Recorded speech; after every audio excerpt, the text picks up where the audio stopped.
Hapa mkononi mwangu nao mkono wa Idi. Fahamu kwamba ni mjumuiko wa vitu 14 vilivyosagwa na kuwa unga. Ni pamoja na karafuu, filfil abyadhi, filfil aswadi, kungumanga, tangawizi, mjafari, holinjan, mbegu za msonobari, habati rishad, basbas jauza, juisi ya kitunguu maji na asali halisi ya nyuki. We mwanamume ambaye unataka kuwa imara zaidi ya simba, ina utendaji wa ajabu. Ni dawa ya kisuna iliyo madhubuti kwa kuleta utamu katika tendo la ndoa kwa mke na mume. Mimi nilikuwa na matatizo katika mwili wangu, hususan nilikuwa napata ada ya mara kwa mara na maumivu wakati wa tendo. Hakuna tena maumivu ya tumbo, ni raha juu ya raha. Lakini sasa niko vizuri baada ya kutumia mkono wa Idi. Hurejesha hisia zilizopotea, kuondoa uvimbe kwa kina mama na hupangilia ada. Mwanamke mwenzangu, usiendelee kuteseka. Tumia mkono wa Idi, ndio suluhisho la matatizo yako. Maumivu ya tumbo, harufu mbaya sehemu za siri, hawasikii ladha wala hawatamani kuingia katika tendo la ndoa. Na pia huzibua mirija ya uzazi kwa akina mama. Pili, huwapa ladha kina baba na huwaondoshea mfumo jogoo. Mimi sipendi uzembe na ulegevu tena, napenda ukakamavu na uimara zaidi. Ili kujipatia mkono wa Idi, tupigie katika nambari zifuatazo: 0748869733 na 0659869734. Kumbuka, mkono wa Idi ndio habari ya mjini. Unasubiri nini? Mkono wa Idi ndio habari ya mjini.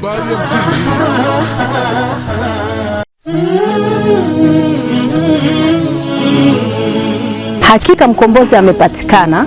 Mimi nilikuwa na matatizo katika mwili wangu, hususan nilikuwa napata ada ya mara kwa mara na maumivu wakati wa tendo. Umekujia mkono wa Idi, yani mkono wa furaha. Ndoa imetawala furaha. Lakini sasa niko vizuri baada ya kutumia mkono wa Idi. Jua ni yule mwenye mkono imara na wenye nguvu madhubuti. Hapo sasa humpa raha rahma na kumfanya rahma awe na mawada tele, huku akifurahia amani ya moyo na raha ya mwili. Mwanamke mwenzangu, usiendelee kuteseka. Tumia mkono wa Idi, ndio suluhisho la matatizo yako. Mkono wa Idi unapatikana kwa Shehe Yusufu Diwani. Mkono wa Idi ndio mpango mzima. Ili kujipatia mkono wa Idi, tupigie katika nambari zifuatazo: 0748869733 au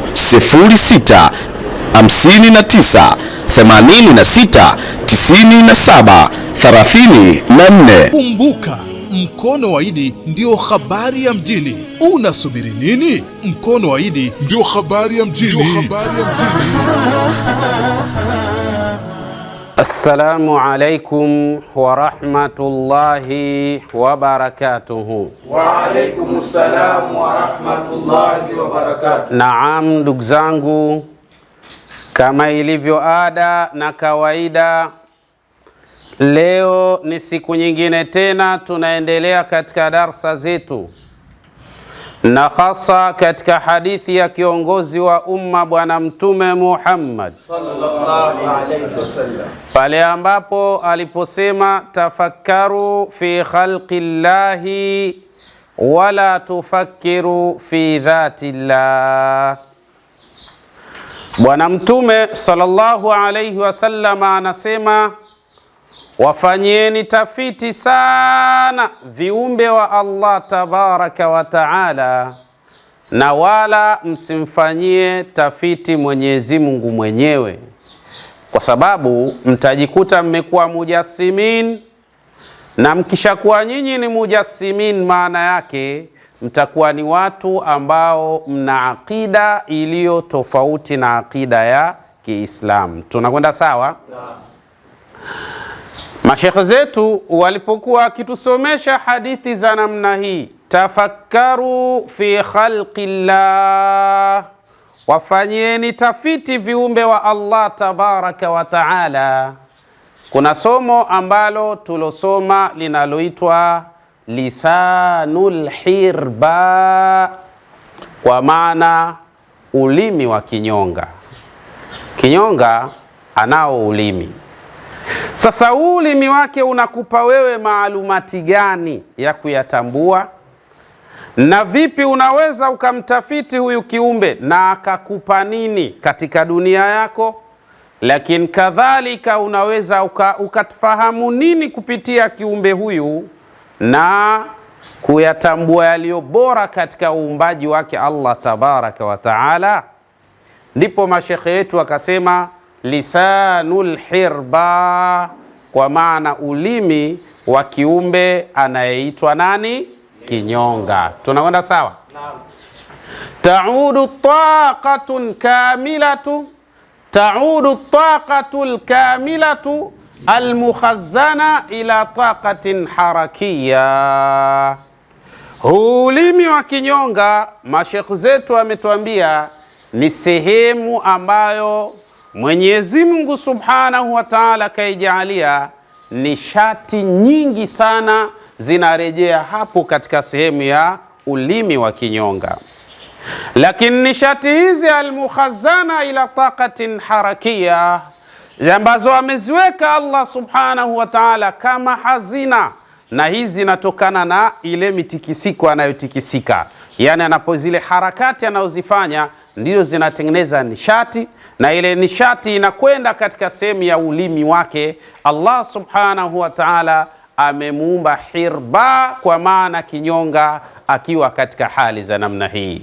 Bwana Mtume Muhammad sallallahu alayhi wasallam anasema tafakkaru fi khalqillah, kwa maana wafanyeni tafiti na muatambue vema viumbe au uumbaji wake Allah Subhanahu wa Ta'ala. Sasa kwa kuwa na nishati hii kuna sababisha nini? Tunasema mimma yuaddi ila tadkhimi sur'ati lisan wa quwwatihi, jambo ambalo litakalopelekea ulimi wa huyu kinyonga kuwa na utendaji mwepesi mno, yani una wepesi sana huu ulimi, wa quwwatihi, pamoja na nguvu yake, unakuwa na nguvu sana, lakini unakuwa mwepesi sana ulimi wa kinyonga. Hayo yote aliyoyafanya ni Allah Subhanahu wa Ta'ala, na anasema tuwatafakari na kuwakagua na kuwatafiti vema viumbe wa Allah Subhanahu wa Ta'ala. Lakini tamtaliqu bisura, yani ulimi wa kinyonga unatoka kwa kasi ya hali ya aina yake, kasi ambayo inakadiriwa takriban kufika mita 2590 fi thaniyati almurabbaa, tena katika sekunde moja igawanye vipande vinne. Yani ile sekunde moja igawanye vipande vingapi? Ndio kasi ya ulimi wa hirba, kwa maana ulimi wa kinyonga unavotoka kuyaendea yale mawindo yake au kuiendea target yake katika hali za namna hiyo. Unaona jinsi kasi ilivyokuwa ya ajabu hii. Hii ni kasi ambayo tunasema, yani kinyonga anapotoa ulimi wake pap, ukaenda katika target yake, jambo la kwanza unatumia takriban sekunde yani mita 2590 katika sekunde murabbaa.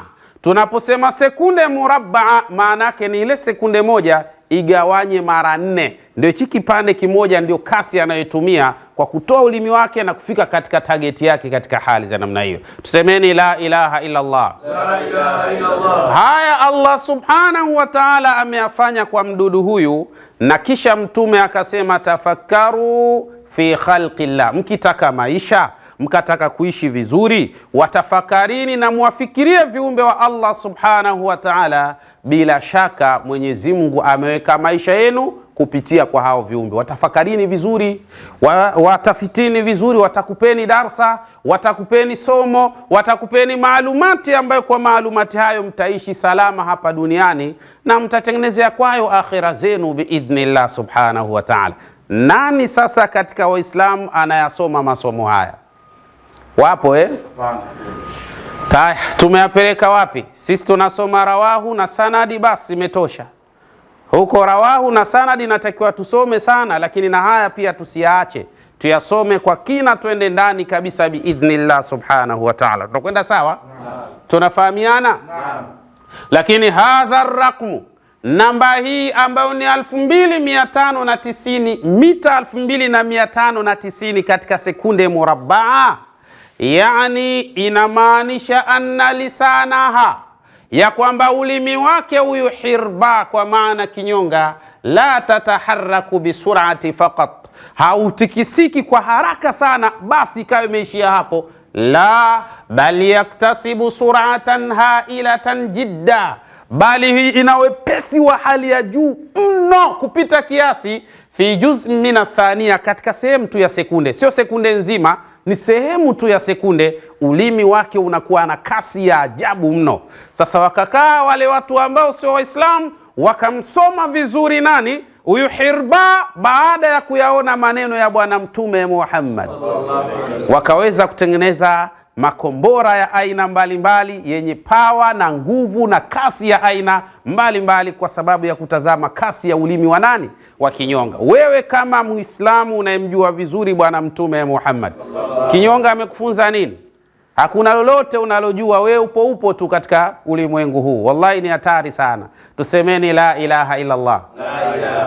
Kwa hiyo ulimi wake sio tu unatikisika kwa haraka zaidi, bali ni kwa haraka kupita kiasi, tena fi juz' min athania, katika sehemu tu ya sekunde. Katika hali za namna hiyo, maana yake ajala tusari'u tazidu an 260 marra tadhu'u fil jadhibiyati al-ard. Maana yake hii ni kasi ambayo inayozidi mara 260, inazidi katika jadhibiyati al-ardhi, ile gravity ya ardhi inazidiwa na kasi ya ulimi wa nani? Wa Hirba, kinyonga, kwa mara 260 katika hali namna hiyo. Unaona hatari? Hapa ndo zinapatikana zile ballistic missile, hapa ndo zinapatikana zile hypersonic, ni kutokana na ulimi wa nani? Ulimi wa huyu Hirba, kwa maana ulimi wa kinyonga. Sisi kama Waislamu tuko wapi? Darsa hizi tunajifunza kweli kwa hawa wanyama? Tunajifunza kweli kwa hawa wadudu kama alivyosema Bwana Mtume? Sasa tunapata nini katika kusoma hadithi za namna hii? Ni kusoma tafakaru fi khalqillah, wafikirieni viumbe wa Allah, ndio tayari elimu yenyewe imeishia hapo? Lazima tuwe na tafiti ya kuwatafiti viumbe wa Allah subhanahu wa ta'ala. Maana yake tunafahamia kwamba ulimi wa Hirba, ulimi wa kinyonga, namna ambavyo unavyotoka kuelekea katika target yake, unazidi jadhibiyatil ardi, gravity au mvutano wa ardhi, kwa kiwango cha mara 260. Hebu tazama hiyo kasi ni ya namna gani katika hali za namna hiyo. Yani ni kasi juu ya sauti, na inawezekana ikawa ni kasi na kwenda sambamba na mwangaza. Tusemeni la ilaha illa Allah. La ilaha illa Allah. Mimma yaj'aluhu ahadu asra'il harakati baina alkainati alhayya, jambo ambalo linamjaalia au linamfanya huyu Hirba, kinyonga, kuwa ni mmoja katika viumbe ambao wenye kasi ya ajabu mno. Tena miongoni mwa viumbe ambao walio hai, hasa ulimi wake una kasi ya ajabu zaidi miongoni mwa viumbe walio hai. Tusemeni la ilaha illa Allah. Wa huwa mustawa khayali, na hii spidi ni spidi ambayo inayoshangaza. Yatajawaz bikathiri qudrat at-ta'irat al-muqatilat al-haditha, yani imepita na imeshinda kwa kiwango kikubwa mno kile kiwango cha nini? Cha ndege za kivita, tena za kisasa. Ile spidi unayoiona ya zile ndege za kivita za kisasa bado haijafikia spidi ya ulimi wa Hirba wa kinyonga wakati anapoelekea katika target yake. Tusemeni la ilaha illa Allah. Sasa watu wanasoma haya mambo, wanamchukua, wanamtafiti, alafu kisha baada ya kubaini wanatengeneza nao zile launchers ambao zina uwezo wa kurusha makombora kwa kiwango cha spidi ya hali ya juu. Kadhalika wanatengeneza ndege ambao zina uwezo wa kukimbia kwa spidi ya hali ya juu. Ni baada ya kusoma spidi inayotokana na ulimi wa Hirba. Sisi kama Waislamu ambao Mtume anatuambia tafakaru fi khalqillah, wapi tunajifunza haya? Chuo gani ulienda wewe? Jamia gani umeenda wewe ukafundishwa haya? Sio hawayajui. Ukishafundishwa wewe utakuwa bwana, na wao wanataka wewe uwe mtumwa, mabwana wawe wao. Kwa hiyo utafundishwa kuradi tu. Kitoka huko unakuja unaradi, mimi ndio shehe mkubwa, kuna yoyote hapa nikisimamisha hoja asimami mtu. Mambo ya uongo kabisa haya, puzi mtupu. Kwa hiyo inshallah Mwenyezi Mungu tunaomba tujalie kila la kheri. Tunaenda sawa? Wa huwa mustawa khayali yatajawaz bikathiri qudrat at-ta'irati al-muqatila al-haditha. Sawa? Maana yake hiki ni kiwango kinachoshangaza, lakini kinazidi kwa kiwango kikubwa kabisa ile spidi ya ndege za kivita, tena sio za kizamani, hizi za sasa. Ulimi wa hirba kwa maana wa kinyonga una spidi kali kupita zile spidi ambazo tunaziona za ndege za kivita katika hali za sasa. Sasa inatakiwa watu wasome hawa ili wapate maalumati yaliokuwa mazuri. Allati tatahammalu adata ma baina, ndege za kivita ni zile ambazo kwa hakika huwa zinakadiriwa kufika kwa maana yani kufika kwa maana gravity force ambayo ni 7 mpaka 9 tu. Angalia ile spidi ya ndege za kivita ni G7 mpaka ngapi? Mpaka 9. Wakati ulimi wa hirba wenyewe una G ngapi? 260. Unapaona hapo?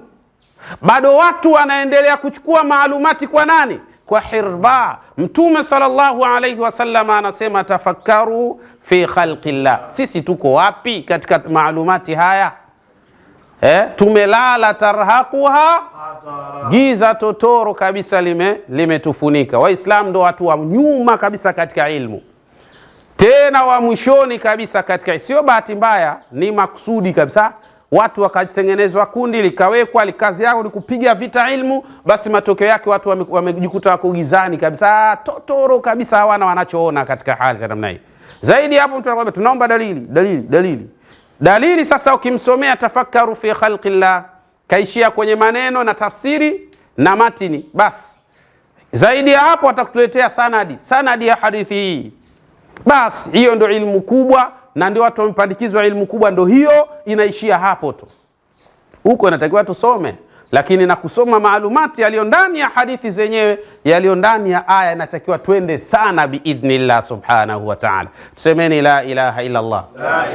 Kwa hiyo tunaona katika hali za namna hiyo, kwa maana tunaposema gravity force, yani hii takriban inafikia ngapi? 7 mpaka 9 katika ndege za kivita. Sawa? Tena almuqatilatul askariya, hizi ndege za kivita alhaditha za sasa, mfano F-16 ambayo ndio inasemekana ni miongoni mwa ndege za kisasa zaidi. F-16 inasemekana ni miongoni mwa ndege za kisasa zaidi, tatahammal hawalu 9 G, kwa maana hii takriban imekusanya kiwango cha gravity force ambayo ni 9 tu. Sasa tazama, hii ni 9 alafu huku kuna 260. Tusemeni la ilaha illa Allah. Bado watu wanaendelea kuchukua maalumati kutoka kwa hirba ili waweze kutengeneza vyombo vyenye kasi zaidi kuliko hii kasi ambayo tunaiona hapa. Tunakwenda sawa? Sasa Mtume sallallahu alayhi wasallam anasema tafakkaru fi khalqillah, wafanyeni tafiti sana viumbe wa Allah subhanahu wa ta'ala, ili mambo yaweze kwenda katika hali ya aina kadha, haithu kiasi ambacho tukizungumzia hii gravity tunazungumzia tusawi ni sawa na 9.81.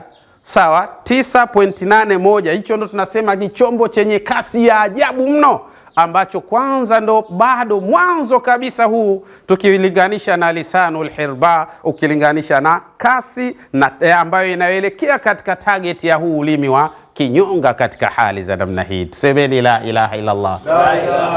Sasa ulimi wa kinyonga unatoa ilmu, ulimi wa kinyonga unatoa maalumati, ulimi wa kinyonga unatoa taaluma. Lakini haya yametoka kwa nani? Ni kule kwa Bwana Mtume Muhammad. Tafakkaru fi khalqillah, wafanyeni tafiti viumbe wa Allah, watakupeni faida nyinyi.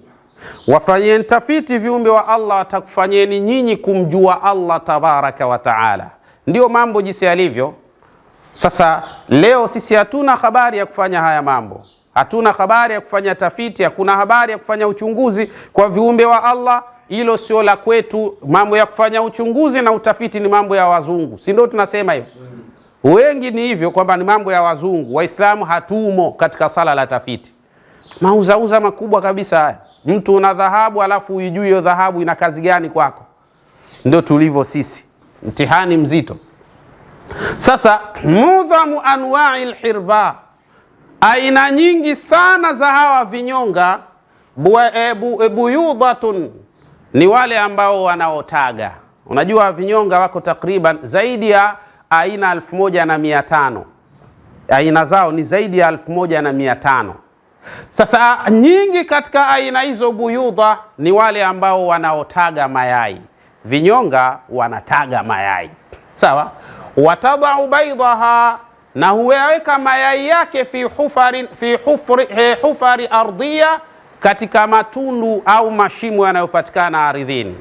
Kinyonga akishataga yale mayai yake anayaweka wapi? Ardhini, katika mashimo ambayo yanapatikana ardhini, takriban kwa miezi 3 mpaka miezi 6, liyufqisa, ili lile yai liweze kujitotoa lenyewe, kwa sababu kinyonga halali.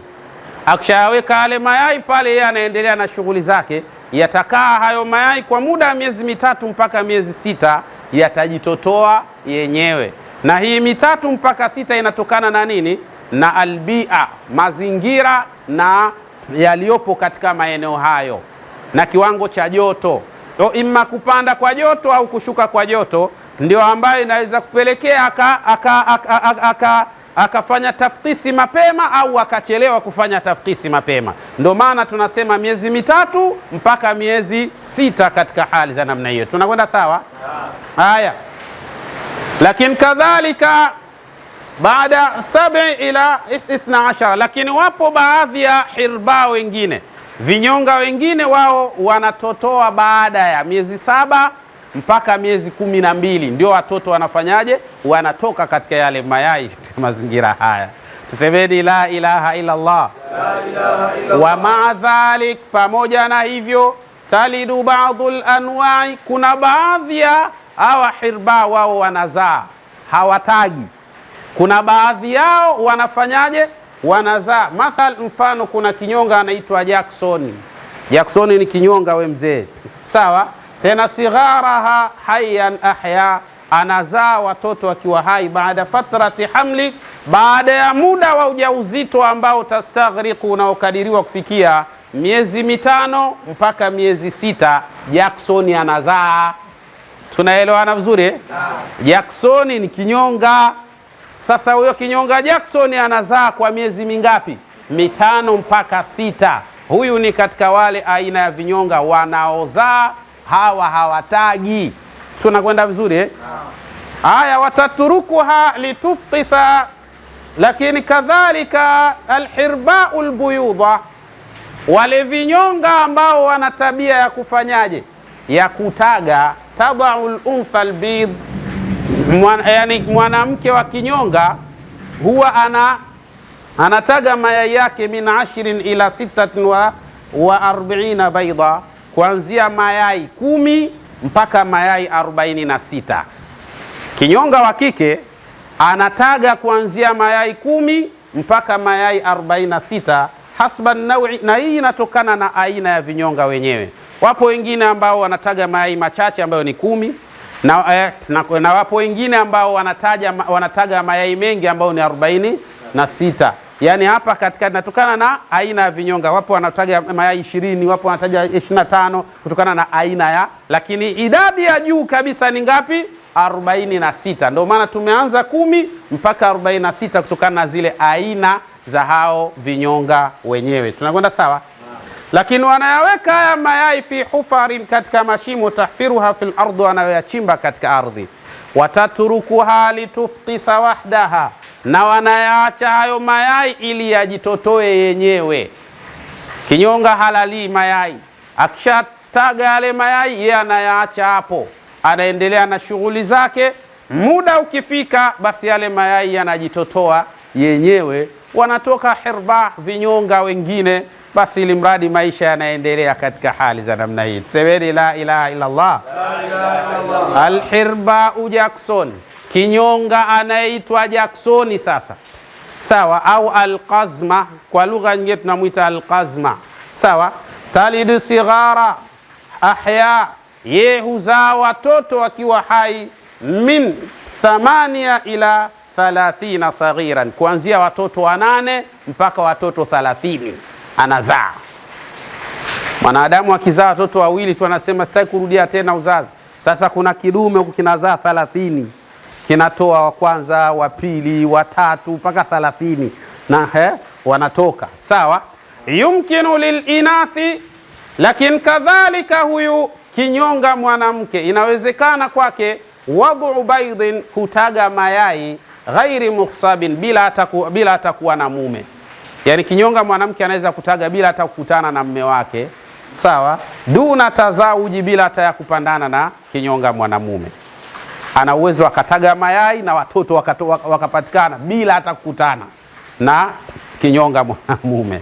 Tuseweni la ilaha illa Allah. Sasa manil fa'il, aliyofanya haya ni nani?